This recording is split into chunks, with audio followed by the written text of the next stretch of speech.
Ladies and gentlemen, I was enormously touched to have been asked by Sean to speak to you today at this deeply impressive gathering of the global good and the great from the mutual insurance sector. I did caution him that any such speech came with a substantial health warning, as I'm not entirely sure that my year in Aon, almost 20 years ago, is really much of a qualification in the face of such an august audience. Sean assured me that it wasn't my knowledge of the insurance industry he was after, as if, but rather some reflections on the challenges we are facing and the opportunities for positive change. You have my deepest sympathy. I'm also curious, as Sean has mentioned, that after 10 years of having written many of the Prince of Wales's speeches, I'm slightly curious as to what I sound like. I'm beginning to think it may be quite like the Prince of Wales, not sure. There are many of you here today who have already made remarkable contributions to devising innovative and important ways by which the insurance and finance sectors can contribute to finding solutions to some of the developmental and environmental challenges we are facing. I would like to start by acknowledging and thanking you for all that you do. Your work, as I fear the next 30 minutes will show, could not be more vital. So, ladies and gentlemen, how goes the battle? Well, to be honest, not entirely brilliantly. For as the remarkable Johan Rockström, the director of the Stockholm Resilience Centre, puts it far more eloquently than I ever could, having enjoyed the luxury of 5 decades of hitting the ceiling of our world's biophysical capacity, we have managed, all by ourselves, to find an exit from the stable interglacial of the Holocene era of the last 12,000 years, the only era we know for certain can support civilizations and the world as we know it, and have now created and entered the age of the Anthropocene. Not quite the achievement it might have been. We are exceeding the ecosystem carrying capacity of the Earth by 1.4 times, and our rates of pollution and degradation of our soils, air, water, and oceans have reached positively insane proportions. We're heading towards increasing the global average temperature by 4 degrees by the end of the century, and 40% of the world's agricultural land is seriously degraded, and it is estimated that in 7 years' time, 2 out of 3 people will live in water-stressed places.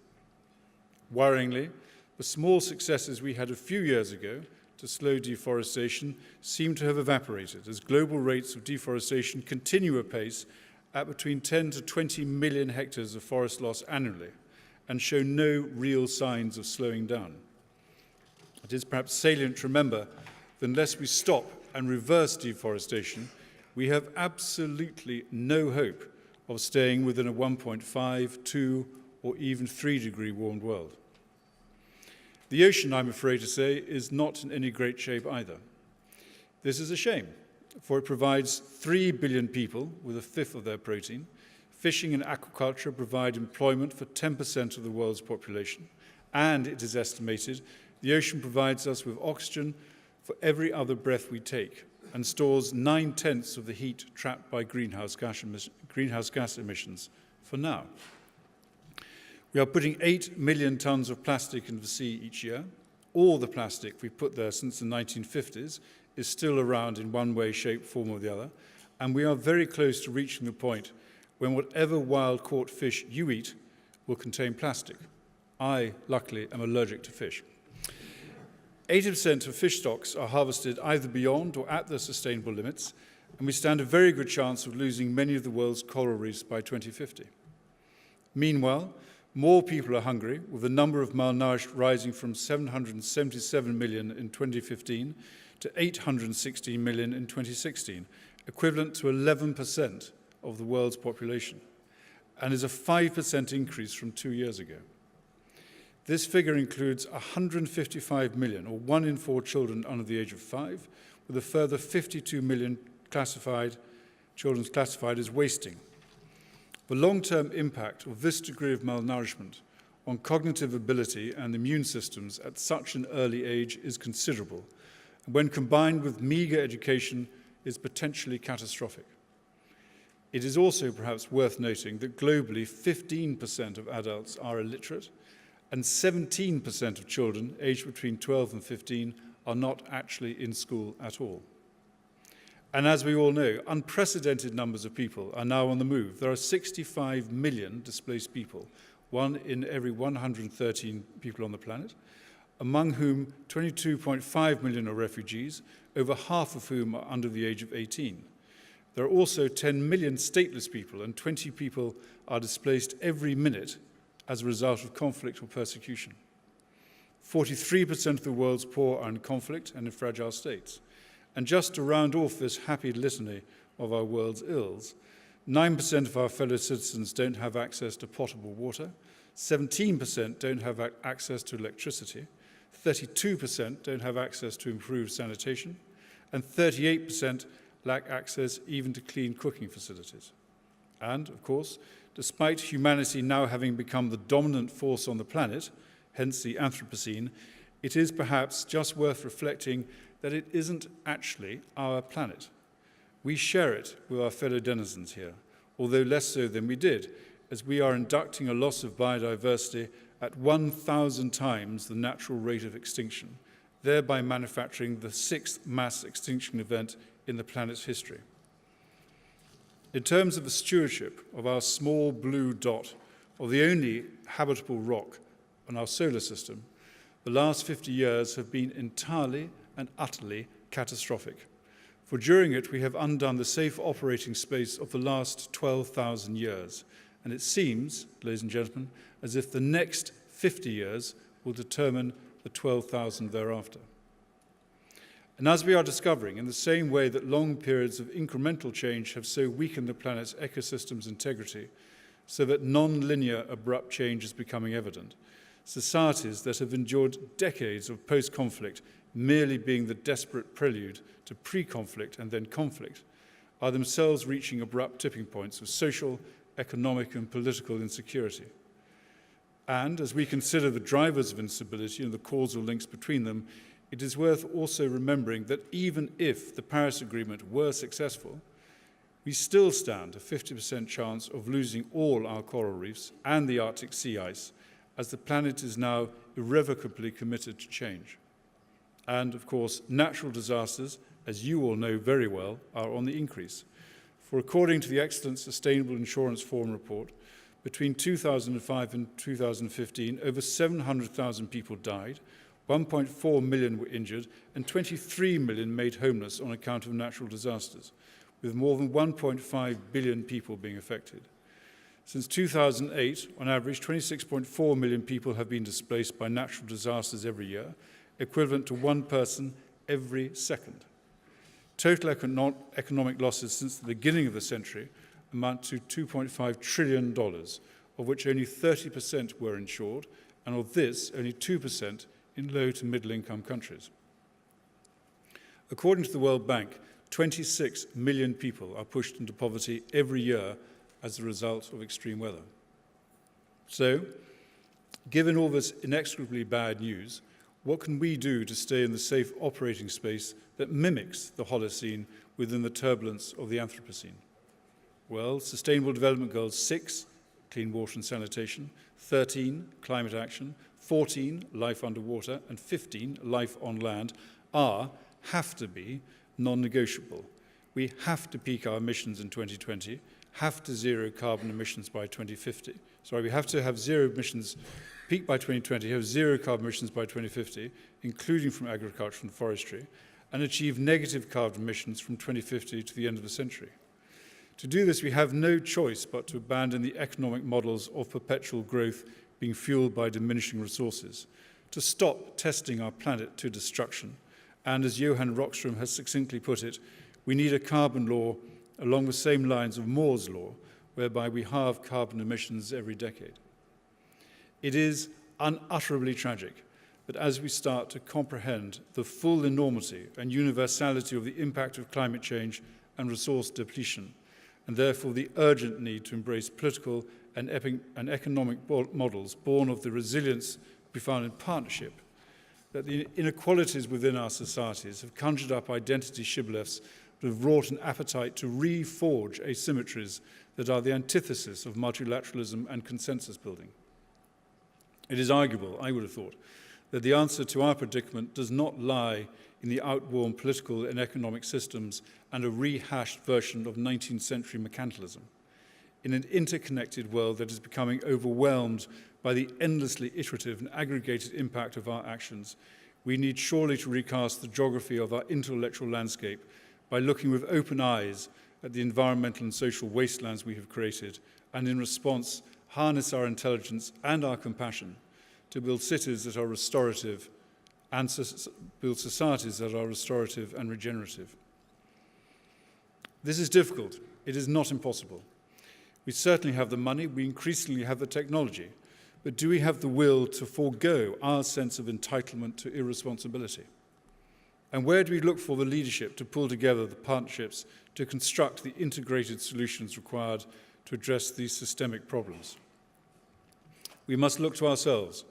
In the well-known phrase of Mahatma Gandhi, we must become the change that we want. And I would say that we need desperately. For despite the attraction, one might have thought, of the $12 trillion and 600 million additional jobs that would be engendered by the successful implementation of the Sustainable Development Goals, governments are, if not in retreat, then certainly less resolutely in the vanguard than they might be, in being proactive in designing the economic policies that are required. But anyway, as we all really know, they alone could not, cannot, and will not provide all the transformational change we need. We can and we must. Transformative change is possible, but to attain it, we need to embrace the concept of a circular economy that builds partnerships and eschews the paradigm of a linear progression that creates, uses, and discards, and rather embrace one that creates, uses, recovers, recycles, restores, and recreates. A circular economy needs to construct a regenerative and distributive industrial ecosystem that builds efficiency and resilience and is based on regenerative economic design. The question surely should be how many different benefits can be included in any project, company, or endeavor, rather than how much can be extracted from it in the shortest time for the greatest benefit of the fewest people. As Kate Rohrer says in her excellent book, Donut Economics, we need a regenerative finance model that supports growth not by hoarding money, but by putting savings and credit into productive investments that deliver long-term social and environmental values. As Kate describes, this must entail decoupling GDP growth from resource use because the reinforcing feedback loops of GDP growth have well and truly hit the buffers of the balancing feedback loop of the Earth's ecosystem carrying capacity. When I say transformational change, I mean it. We need a monumental move away from fossil fuels with an urgent and structural shift towards renewable energy, restorative agriculture and forestry, public transport, and zero-carbon buildings. And we simply have to find a way of not putting plastic into the sea and of taking out what is already there. If the $90 trillion of infrastructure investment in the next 20 years is not at a minimum level of carbon emissions, we will be in a very, very bad place indeed. This is very different from being sufficiently astute only to invest in climate-resilient infrastructure. Although 65% of the world's cities, over 2 million people, are on the coast, this is not an inconsiderable factor, not least because of the impact on the marine ecosystems. But it is also essential that emissions generated in this simply gargantuan building program and its subsequent use are also taken into account. And unlike Midas, we also need to recognize that not all wealth is money, and we should seek out, support, and cherish those other forms, cultural, physical, social, and natural, which will actually provide us with the ballast for the survival of our civilization. But as you know much better than I, so often the impermeable barrier to taking any courageous action is risk. The herd instinct so often beguiles with the false security of tried and tested patterns of behavior that are actually agnostic about cliffs. But despite rumors to the contrary, I assure you it is much better to be a live fox than a dead lemming. And providing the means to manage such risk, ladies and gentlemen, is where you come in. At last, I hear you cry. You will know far better than me that the stimulus to the modern insurance industry was the response to the risks inherent in the disaster of the Great Fire of London in 1666, and that the third of the companies to be formed in the decades afterwards, in 1696, in Tom's Coffee House, subsequently, I understand, much frequented by Thomas Chatton and David Garrick, at a time when coffee was described as Pluto's diet drink that witches tipple out of dead men's skulls. In Birchland Lane was the hand-in-hand fire and life insurance company, originally known by the snappy title of Contributors for Insuring Houses, Chambers or Rooms by Loss by Fire, by amicable contribution. I understand that, like many good things, it has ended up under the care of our friends in Aviva. Hand in Hand was a mutual insurance company, mutual from the Latin mutuus, held in common by two or more parties, insurance, ensurance, assurance, from securius, free from care, safe.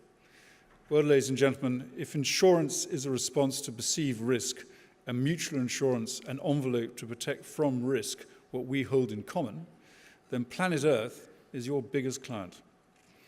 You certainly don't need me to tell you that between 1995 and 2015, 90% of disasters were weather-related, and the severity of these disasters is set to increase, or to tell you about the losses caused by the recent hurricanes, let alone fires, in California, the floods in Bangladesh and Vietnam, hundreds of billions of dollars in a few weeks. What used to be 1 in 100-year events are now 1 in 50, or less, and are being perceived by many communities and governments as more frequent still. It is a well-known truth that the people who bear the brunt of these disasters are those who are typically the most vulnerable, although recent events in the US provide a strong counterfactual to that. The great truth about climate change is that it is the most perfectly formed risk multiplier imaginable, especially when applied to ecological, social, economic, and political systems that are already fragile and under stress. And so what to do? Well, you are in the frame. Not only are you the custodians of $31 trillion as the insurance industry under management, which is, by anyone's reckoning, I would have thought, quite a lot, but your understanding of risk, whether political, economic, technical, environmental, public, or private, and how to mitigate it, means that you have become an essential bridging mechanism between yesterday's Holocene and today's Anthropocene. Not only in terms of providing mechanisms to reduce the cost of risk of investment, but, as pertinently, creating the economic syntax, the semiotics, that enable us to measure, value, and protect the planet's natural assets by seeing them in part as asset classes. Looked at in this way, marine protected areas are the insurance policy for fisheries, coral reefs, which habitually remove 97% of the storm surges, as well as holding 2/5 of all marine species on 2% of the seabed and providing food and livelihood for more than 1 billion people, are the insurance policy for coastal communities. Forests that provide more or less the other breath we take and a very great deal of our weather, protect most of the biodiversity that isn't in coral reefs, are also the insurance policy for crop yields. Education is the insurance policy for stability. And so it goes on. If you want to safeguard your property, health, and life insurance policies, one might suggest that you consider investing in protecting the planet. When confronted by those who wish to invest in the sectors and projects that will doom us and our children and grandchildren to almost unimaginable dislocation, surely the answer should not be, yes, of course, they've always proved very safe, but rather, thank you, sir, how stranded do you like your assets? Also, given the risks that insurance companies are facing, to invest in asset classes that are proven to increase the chances of larger losses must surely be considered as nothing if not slightly idiosyncratic and possibly not entirely within any sane definition of fiduciary responsibility. It is notable, perhaps, that while 60% of insurers recognize climate risk as an issue, 2/5 have chosen not to take remedial action to protect their portfolios. I am, frankly, also somewhat concerned by the 40% who haven't recognized climate change as an issue. A remarkable response, one might have thought, from the actuarial profession to the biggest threat of our time. In the same way that it is notable that only 20% of global premium volume is covered by companies that have signed up the principles of sustainable insurance, and that institutional investors have so far only managed to allocate less than 1% of their assets to investments that might be considered even vaguely green. So, only 99% to go. However, one must also acknowledge the efforts of some of the insurance industry to address these issues, including the UN Secretary General's Climate Resilience Initiative, the UNFCCC's Clearinghouse under its loss and damage mechanism, the US Principles for Sustainable Insurance, and also ClimateWise, initiated by His Royal Highness Prince of Wales, which with the Cambridge Institute for Sustainable Leadership does much good work in helping the insurance sector respond to the risks and opportunities of climate change. But there is also the question of how to bridge the divide between the environment, development, and humanitarian sectors. The fact that they are still considered to exist, certainly for funding purposes, in their own silos, is almost willfully myopic. We badly need to understand the causal relationship between the problems and the solutions that uniformly determine these issues. And in this regard, I applaud ICMIF and all the other organisations involved in supporting the Insurance Development Forum, which is set to become a supremely important mechanism to drive positive change. It really is a much-needed, timely and vital contribution. And the same sort of intelligence is required to do a number of other things too. For instance, to work out the way in which and then how to scale the means to ensure the viability of the SME sector by ensuring that impact investment can be encouraged to reach parts of the economy that others cannot reach, on the understandable grounds that SMEs are small, frequently unbankable, and normally only accessible to local currency. Yet they are the bedrock of most economies. How to provide the glue to ensure that blended finance can operate effectively. How to structure more finely the relationship between public sector guarantees and private sector first loss provision. How do you structure PPPs so that the risk management is equitable and effective? How to transmute institutional investor reticence into proactive engagement. How to structure liquidity funds as the guaranteed exits that enable institutional impact investing to be large enough actually to have an impact. How to augment the role of microinsurance and its relationship to microfinance, and how to relate both to universal access to life and health insurance that is affordable so that financial inclusion becomes a reality rather than an aspiration. All these actions are more easily attainable when government and regulators play their part. And here I must applaud the work of France for passing of the Energy Transition Law, Article 173 of which states, to quote again from the recent paper by the Sustainable Insurance Forum, institutional investors, including insurance companies, to disclose information on the risk management of climate change consequences and to take into account the environmental footprint of their investment policy. And I would have thought that a little bit more of that would not go amiss.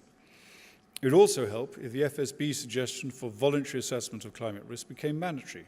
Why not? Or if through the great work of Steve Waygood at Aviva, that the universal benchmark for sustainability was adopted by the market. It would also help if fiduciary responsibility became an incentive for investment that embraces a sustainable future and revolves around generally ecosystem-based approaches to management.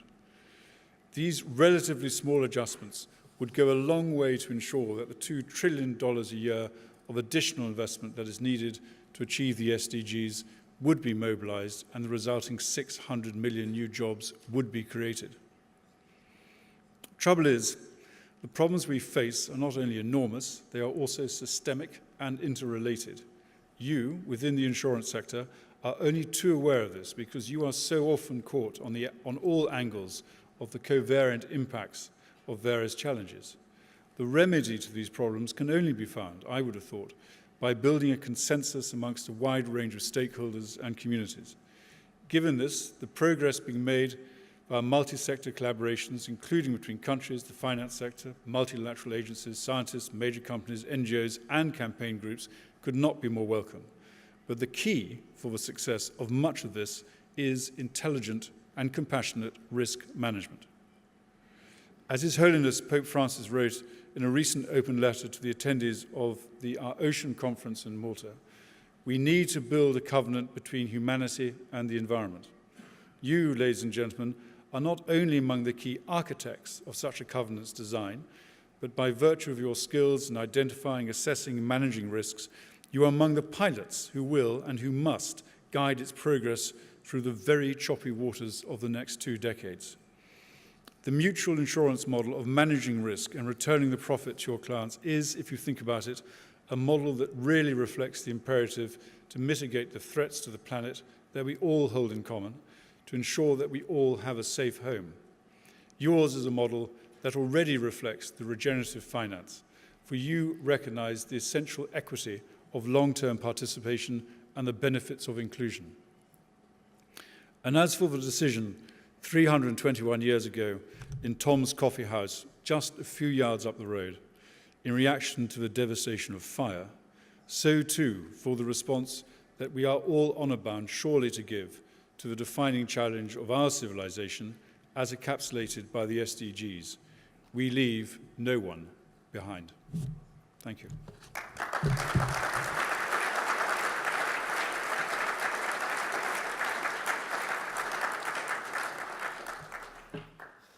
Thank you, Justin. We do have time for some questions, and there are some roving microphones, so if anyone wants to ask a question from the floor, we can do that. You can also ask the questions via the app, and I do have one here, so whilst you might be thinking or plucking up the courage to ask a question, I'll ask Justin. What more do you think the IDF can do to play its global role, and where do you think the mutuals can make a real impact within that new structure? Because you mentioned it very positively as this might be a solution for us.